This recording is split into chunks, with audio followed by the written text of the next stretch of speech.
ബന്ദികളുടെ മോചനം ചർച്ച ചെയ്യാൻ ഹമാസ് നേതാക്കളോട് ഒരാഴ്ചയ്ക്കകം എത്തിച്ചേരാൻ ഖത്തർ.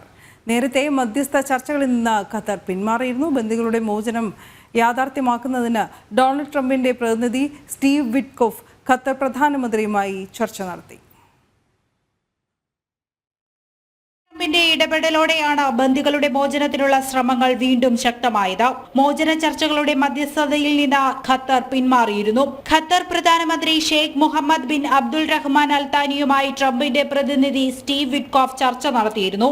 ഖത്തർ പിന്മാറിയതിനെ തുടർന്ന് തുർക്കിയുടെ സഹായമാണ് ഹമാസ് തേടിയത്. ഈ നീക്കം വിപരീത ഫലം ചെയ്യുമെന്ന് ലോകരാഷ്ട്രങ്ങൾ തിരിച്ചറിഞ്ഞു. ഇതേ തുടർന്നാണ് മധ്യസ്ഥ ചർച്ചകൾ നിർത്തിവെച്ചതിന് പിന്നാലെ ഖത്തർ വിട്ടുപോയ ഹമാസ് പ്രതിനിധികളോട് തിരിച്ചുവരാൻ ആവശ്യപ്പെട്ടത്. 100 ബന്ദികളാണ് നിലവിൽ ഹമാസിന്റെ തടവിൽ കഴിയുന്നത്.